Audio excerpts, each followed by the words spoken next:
सारी बात का उपसंहार करते हुए अंतिम बात कह दी लोचन बाबू ने।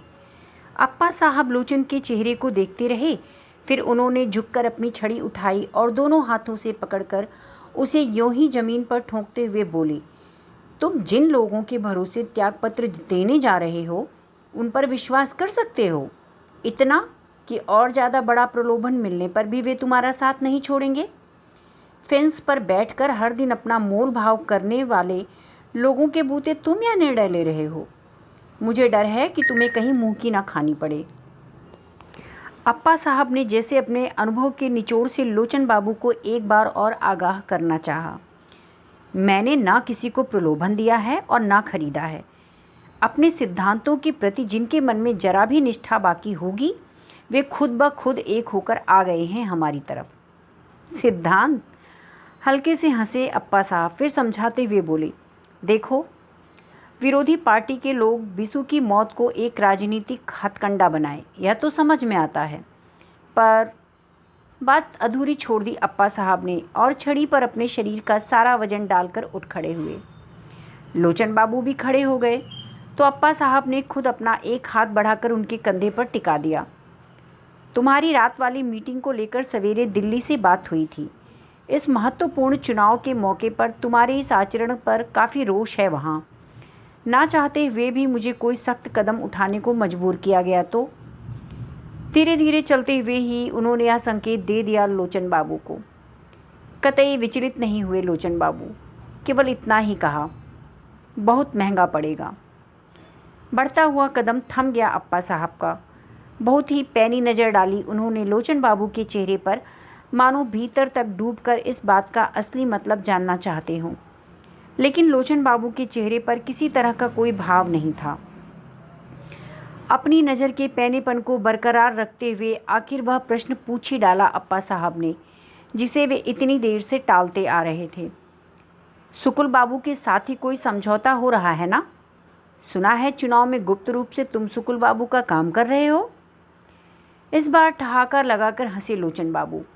हंसी थमी तो केवल इतना ही कहा, लगता है सारा ध्यान अपने गुप्तचर विभाग पर ही केंद्रित रखा है दा साहब ने।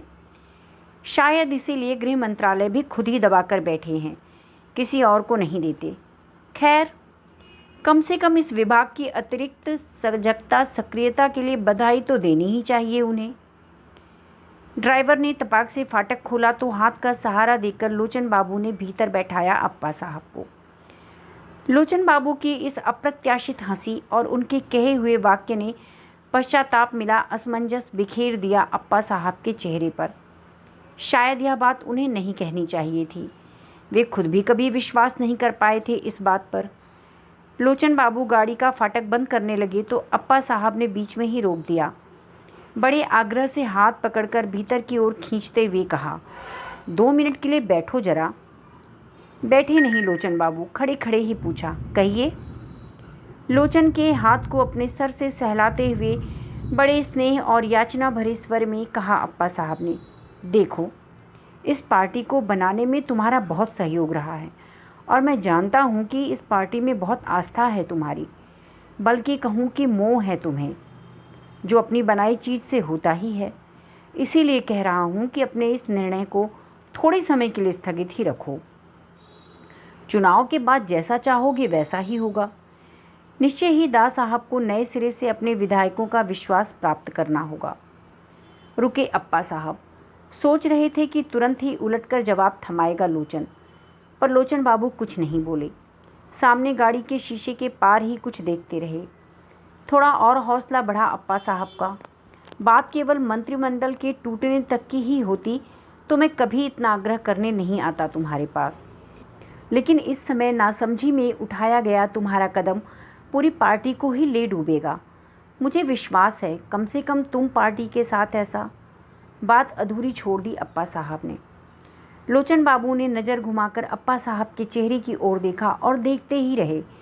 फिर बहुत ही सहज स्वर में पूछा, अपने प्रति आपके इस विश्वास को सच मानूं या कि 2 मिनट पहले ही व्यक्त किए गए अविश्वास को? केवल इतना सच मानो कि आज हम सब बहुत बहुत अवश हो उठे हैं, अपने आप से, अपने आसपास से और अपने ऊपर से, और एकाएक अप्पा साहब का स्वर किसी गहरी मजबूरी के कारण भीग सा उठा। उन्होंने जल्दी से लोचन बाबू का हाथ छोड़ा और फाटक बंद करके गाड़ी चलाने का आदेश दे दिया। गाड़ी की घरघराहट के बीच एक वाक्य और कहा, फ़ोन करूँगा। गाड़ी चली गई और निष्प्रभ से लोचन बाबू जहाँ के तहाँ खड़े रह गए। अप्पा साहब के अनेक तेवर उन्होंने देखे हैं, आक्रोश के, आरोप के, व्यंग के और काइयापन के, पर यह तेवर एकाएक इसे नाम नहीं देते बना कुछ भी। पर इतना ज़रूर महसूस किया कि किसी गहरी असहायता में भीगा अप्पा साहब का यह स्वर उनकी अपनी ही किसी दुखती रग को छू गया। पिछले 3 महीनों से क्या वे खुद अपने को किसी ऐसी ही मजबूरी में घिरा नहीं पा रहे?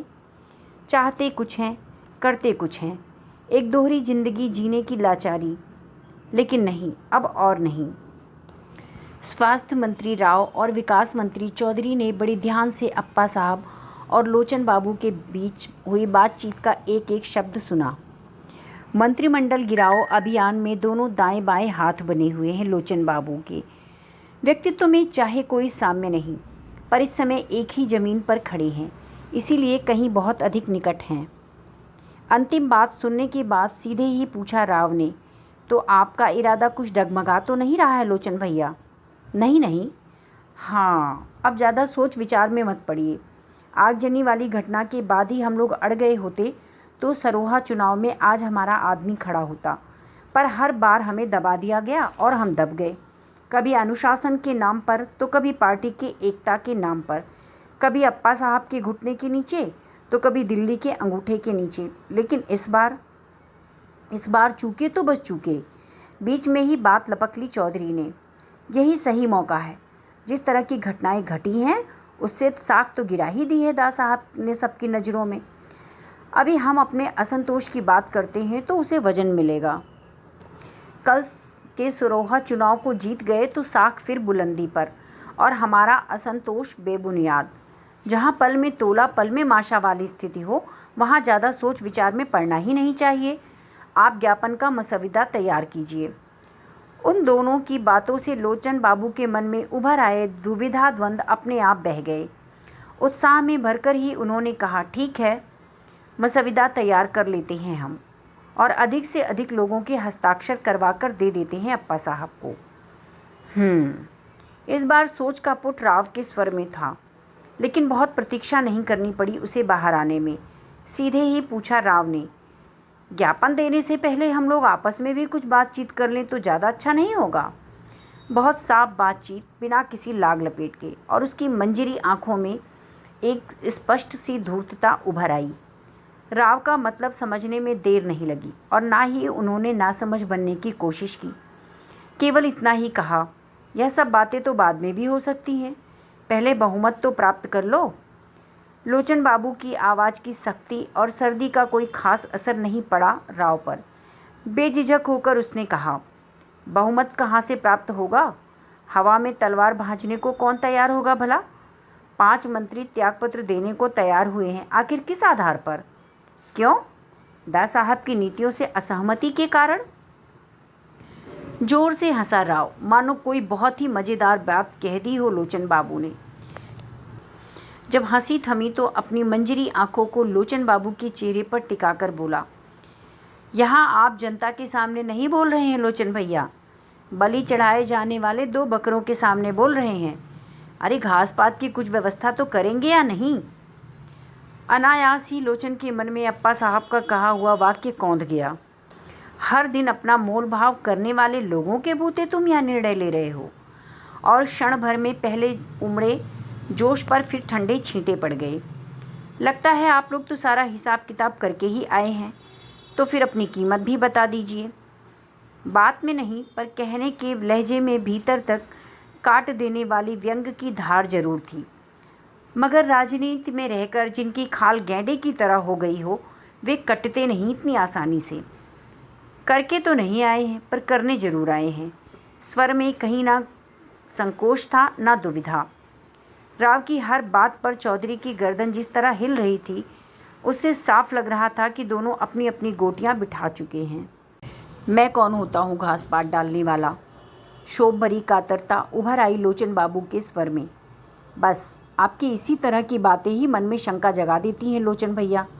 अब कौन नहीं जानता कि असंतुष्टों में आपके समर्थकों की संख्या ही सबसे अधिक है।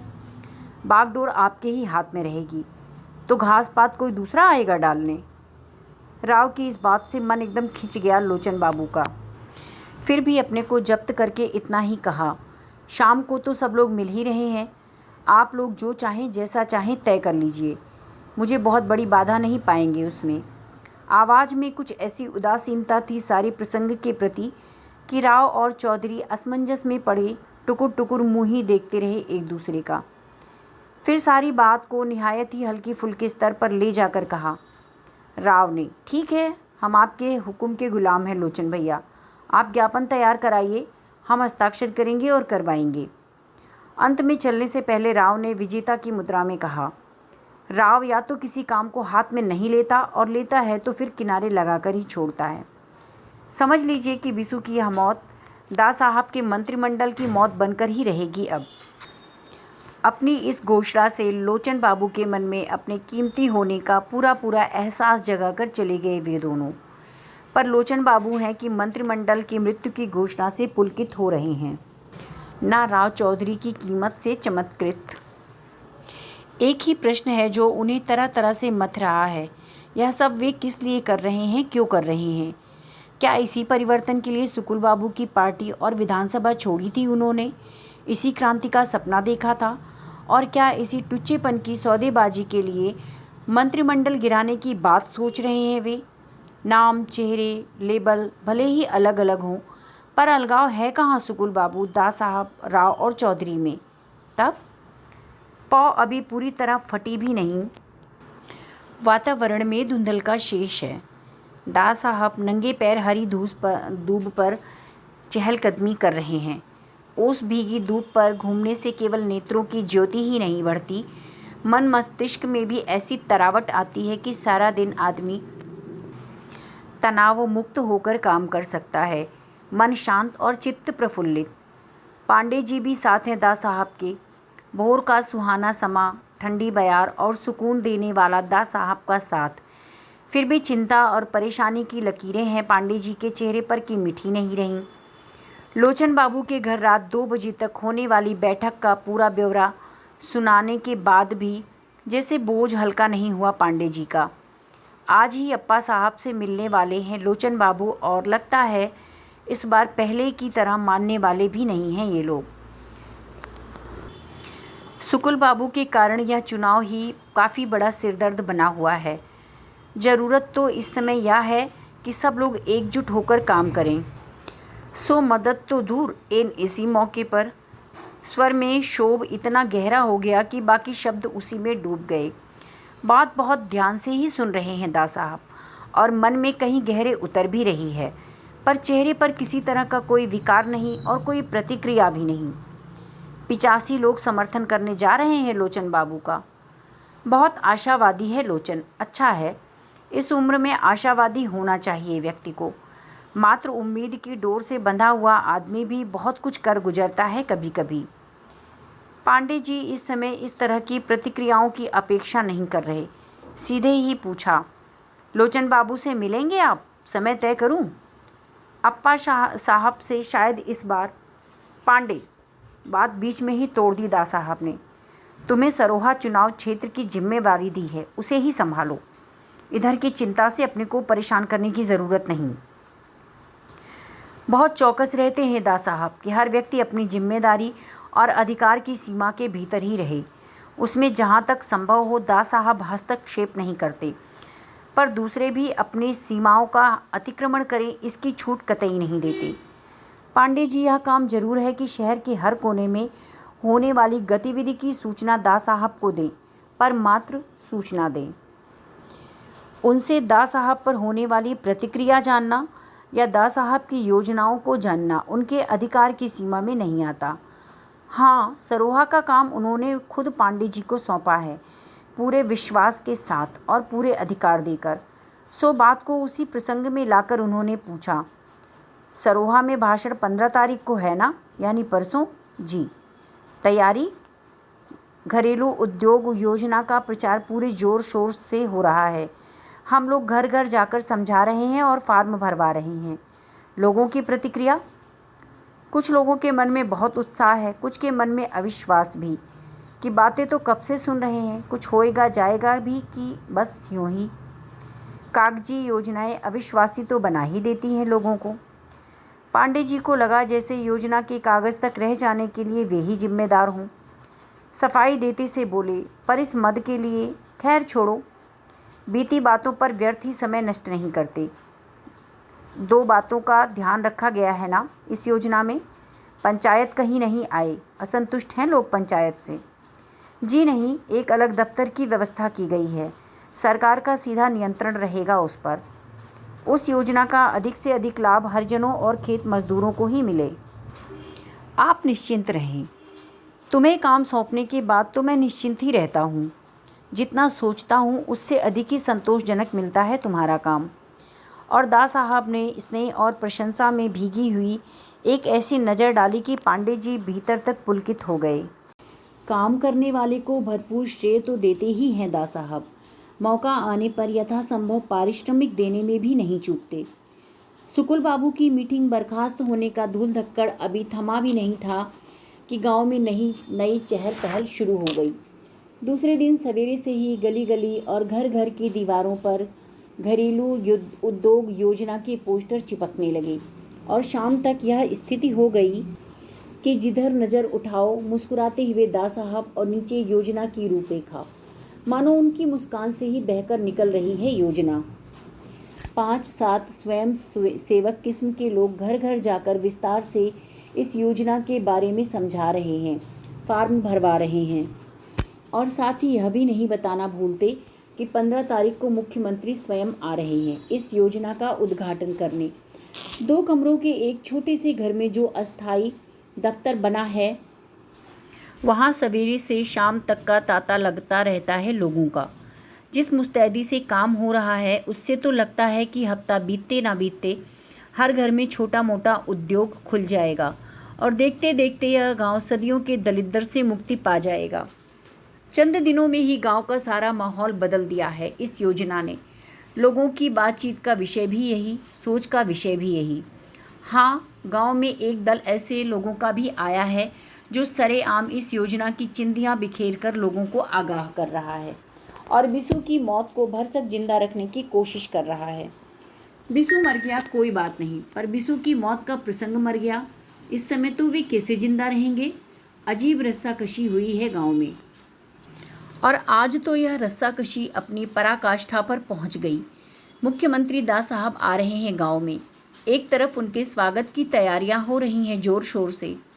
सादगी पसंद दास साहब की सख्त हिदायत के कारण किसी तरह का कोई तामझाम तो नहीं है, पर हाँ भरपूर उत्साह है और चारों ओर उत्साह फैलाने का प्रयत्न भी भरपूर है। गांव में नए चेहरों की बाढ़ सी आ गई है। काफ़ी संख्या में पुलिस भी उतर आई है, कुछ सरकारी वर्दी में और कुछ सादी वर्दी में। सुकुल बाबू के भाषण वाले दिन से दुगनी गहमा गहमी है आज। स्वाभाविक भी है, कुर्सी से उतरे हुए मंत्री और कुर्सी पर बैठे हुए मंत्री में कितना अंतर होता है। दूसरी तरफ काली झंडियों और बड़े बड़े पोस्टरों का अंबार लगा हुआ है जिसमें आगजनी और बिसु की मौत का जवाब मांगते हुए बड़े तेज और तीखे नारे लिखे हैं। गांव के अधिकतर लोगों के लिए यह सारा तमाशा जुम्मन पहलवान के अखाड़े में होने वाली कबड्डी से कम दिलचस्प नहीं है। ठीक समय से कुछ पहले ही दास साहब की गाड़ी आ पहुंची। ठीक आगे पीछे और भी गाड़ियां हैं, पर सीधे मंच की तरफ नहीं बढ़ी दास साहब की गाड़ी। पहली पहुंची बिसु के घर। साथ आए लोग अजीब असमंजस में। निर्धारित कार्यक्रम में तो यह सब था ही नहीं, पर जो उन्हें निकट से जानते हैं उन्हें कोई आश्चर्य नहीं होता ऐसी बातों से। वे जानते हैं कि दास साहब का इंसानियती तकाजा हमेशा निर्धारित कार्यक्रमों को इसी तरह तोड़ता मरोड़ता रहता है। गाड़ी नहीं जा सकती घर तक, इसीलिए कहा गया कि हीरा को यहीं ले आते हैं, पर दास साहब ने बात अनसुनी कर दी। गाड़ी से उतरे और सधे कदमों से आगे बढ़ लिए। साथ आया अमला और कुछ वहीं के लोगों की अच्छी खासी भीड़ भी साथ हो ली। दास साहब पहुँचे उसके पहले ही लोग जाकर हीरा को निकाल लाए। बेचारा एकदम भौचक। समझ ही नहीं पा रहा था कि क्या कहे क्या करे। दास साहब ने सहानुभूति से पीठ पर हाथ रखा तो बस 2 बूंद आंसू आंखों से चूकर झुर्रियों में समा गए। बहुत अफसोस हुआ विशेषर का, पर अब हौसला रखो, दास साहब ने बहुत धीमे से कहा और हीरा को उसी तरह कंधे से थामे गाड़ी की ओर ले चले। गाड़ी तक आकर हीरा बेचारा हाथ जोड़कर खड़ा हो गया। कहा उसने कुछ नहीं, पर बेतरह कातर बेहद कृतज्ञ हो आया था वह। दास साहब खुद उसके घर आए, ऐसा मान तो ना उसे जीवन में कभी मिला और ना ही आगे मिलेगा। लेकिन जब दास साहब ने उसे गाड़ी में बैठने को कहा तो एकदम हक्का बक्का रह गया वह। जिंदगी में कब नसीब हुआ है उसे गाड़ी में बैठना, और वह भी दास साहब की गाड़ी में। ना करते बन रहा था, ना कहते बन रहा था, और ना बैठते। पर दास साहब ने कंधा पकड़े पकड़े एक तरह से भीतर की ओर ढकेल ही दिया। बेहद सकुचाते हुए सिमट कर एक कोने में बैठ गया बेचारा। बगल में दास साहब। गांव की भीड़ बड़ी हुलस कर देख रही है यह सब दृश्य। दास साहब के इस बड़प्पन के आगे सभी नतमस्तक हो आए हैं। बड़े बूढ़ों को तो शबरी और निषाद की कथाएं तक याद हो आईं। किसी किसी को ईर्ष्या भी हो रही है हीरा से। बेटे तो जाने कितनों के मरते हैं, पर ऐसा मान। मंच पर भी हीरा को अपने साथ ही ले गए दास साहब। पांडे जी खुद बड़े असमंजस में पड़े हुए हैं इस सब से। दास साहब ने खुद हिदायत दी थी कि गांव में उनके आगमन और भाषण का प्रचार घरेलू उद्योग योजना के साथ जोड़कर ही किया जाए। बिसु की मौत और चुनाव की बात को इतनी अहमियत ना दी जाए। लेकिन अब इधर दर्शकों की भीड़ में काली झंडियां और पोस्टर लिए जो लोग बैठे हैं, वे लोग भी बिसु का नाम लेकर ही नारे लगा रहे हैं। नारों से विरोध का माहौल तो खास नहीं बन रहा, पर बिसु का नाम रह रहकर हवा में जरूर गूंज रहा है। पिछले 5 दिनों से पांडे जी ने रात दिन एक करके एक ही काम किया था। सुकुल बाबू के सारे पोस्टरों के ऊपर दास साहब के पोस्टर चिपकवा दिए और घर घर में बिसु की मौत की जगह घरेलू उद्योग योजना की चर्चा चलवा दी। लेकिन इस बदले माहौल में वे अपनी बात कहाँ से और किससे शुरू करें। पांडे जी का संकट शायद समझ गए दास साहब और उबार भी दिया उन्हें तुरंत। आरंभिक औपचारिकताओं को पूरा करने का मौका दिए बिना ही उन्होंने माइक संभाल लिया और सीधे श्रोताओं को संबोधित किया। मेरे भाइयों, आज एक बहुत ही खेदजनक मौके पर, एक दुख के मौके पर मैं आया हूँ आप लोगों के बीच। चलने लगा तो बात लोगों ने सलाह दी कि सुरक्षा का विशेष प्रबंध करके चलूं। बात कुछ समझा नहीं। अपने भाई बंधुओं के बीच आकर तो आदमी वैसे ही सुरक्षित रहता है, फिर यह अतिरिक्त सुरक्षा कैसी, क्यों? दास साहब एक क्षण रुके और भीड़ पर एक सरसरी नज़र डाली। बताया गया है कि आप बहुत नाराज हैं। सुना तो लगा कि तब तो बहुत ज़रूरी है कि अकेले ही जाऊं। आप लोगों की नाराज़गी मुझ पर है तो मुझे ही झेलनी चाहिए और अकेले ही झेलनी चाहिए। दूसरों को इसमें साझीदार बनाना तो दूसरों के साथ अन्याय होगा। कुछ समय पहले आप लोगों ने अपना प्यार और विश्वास दिया था मुझे, मैंने सिर आंखों पर ही लिया था उसे। आज यदि आप अपनी नाराज़गी देंगे तो उसे भी सिर आंखों पर ही लूँगा। मेरी गलती पर नाराज़ होना आपका अधिकार है और उसे झेलना मेरा कर्तव्य। दास साहब चुप और सारा मजमा शांत। हाँ, सामने की ओर बैठे कुछ नौजवानों के बीच थोड़ी सुरसुराहट हुई और वहीं डूब गई। मालूम हुआ कि विशेषर की मौत को लेकर बड़ा तनाव है आप लोगों में। होता है तो मुझे आज ताज्जुब नहीं, पर देख रहा हूँ कि ऐसा कुछ नहीं है। तनाव गांव में नहीं है, काली झंडियों पर सवार करा के बाहर से लाया गया है। पर मेरी प्रार्थना है कि आपसे मत ओढ़िए इस बाहरी तनाव को। मैं जानता हूँ कि बिसु की मौत को लेकर तरह तरह के संदेह उठे हैं आपके मन में, और स्वाभाविक भी है। इसीलिए मैंने डीआईजी को सख्त हिदायत दी थी कि वे खुद सारे बयानों को देखें और गौर से देखें। देखा उन्होंने और उनके हिसाब से बात बहुत साफ है। एक क्षण रुके दास साहब, मानो अगला वाक्य तौल रहे हैं, फिर बड़े सहज ढंग से बोले, जितने भी संकेत मिले हैं इस घटना के, सब यही बता रहे हैं कि विशेषर ने आत्महत्या की है। दास साहब का लहजा रहस्योद्घाटन की तर्ज का नहीं था, पर भीड़ में इसकी प्रतिक्रिया कुछ इस तरह से हुई। झूठ है, यह सरासर हत्या है। सामने बैठे नौजवानों में से एक खड़ा होकर चिल्लाया, बाकी लोगों में भी खलबली सी मच गई। सादी वर्दी में खड़े पुलिस के कुछ लोग हवा में हाथ भांज कर उन्हें चुप कराने लगे। नहीं नहीं, कोई रोके नहीं, बोलने दो। दास साहब ने माइक के डंडे को हाथ में थामकर आवाज़ में बुलंदी और थोड़ी कड़क घोलकर आदेश दिया। बोलने का और खुलकर बोलने का हक सबको है। जिस हक को दिलाने के लिए हमने इतना संघर्ष किया, जेलें काटी, उसे अब हम ही छीन लें? बहुत बड़ा अन्याय होगा। या फिर उन्हीं नौजवानों को संबोधित करते हुए कहा, आप लोग इस गांव के तो नहीं लगते, फिर भी बोलिए, आपके मन में जो कुछ है खुलकर कहिए। एक क्षण को सन्नाटा रहा। फिर एक नौजवान ने कहा, विशेषर को मारा गया है, हत्या हुई है उसकी। प्रमाण है आपके पास? दास साहब ने पूछा तो नौजवान चुप। मुस्कुराए दास साहब, नहीं है ना? फिर भी मैं चाहता हूँ कि अगर हत्या हुई है तो सामने आएगी बात। असलियत छिप नहीं सकती। और अब तो मैं भी अपनी नज़र गड़ाए बैठा हूँ। मैंने डीआईजी से कह दिया है कि किसी बड़े अफसर को भेजकर फिर से बयान लें। आप लोगों के भेजेंगे वे किसी को। इस बार खुलकर आप अपनी बात कहिए और प्रमाण जुटाने में मदद कीजिए पुलिस की। अभी कुछ देर पहले ही आया एक नौजवान जो मजमे के किनारे अलग थलग सा ही खड़ा था, एकाएक सामने आकर बोला और दास साहब को संबोधित करके जोर से बोला, अरे दास साहब, काहे यह नौटंकी कर रहे हो? यहाँ हरिजनों को जिंदा जला दिया गया और आपकी सरकार और आपकी पुलिस तमाशा देखती रही और महीने भर से खुद तमाशा कर रही है। हुआ है आज तक कुछ? मंच पर बैठे लोगों की गर्दनें आगे को निकल आईं। बिंदा आ गया, बिंदा आ गया, और निकालो यहाँ से हरामखोर कहीं का, की मिली-जुली आवाज़ों ने माहौल में थोड़ी सी हरारत पैदा कर दी। काली झंडियाँ थामे लोगों ने भी दो चार नारे हवा में उछाल दिए।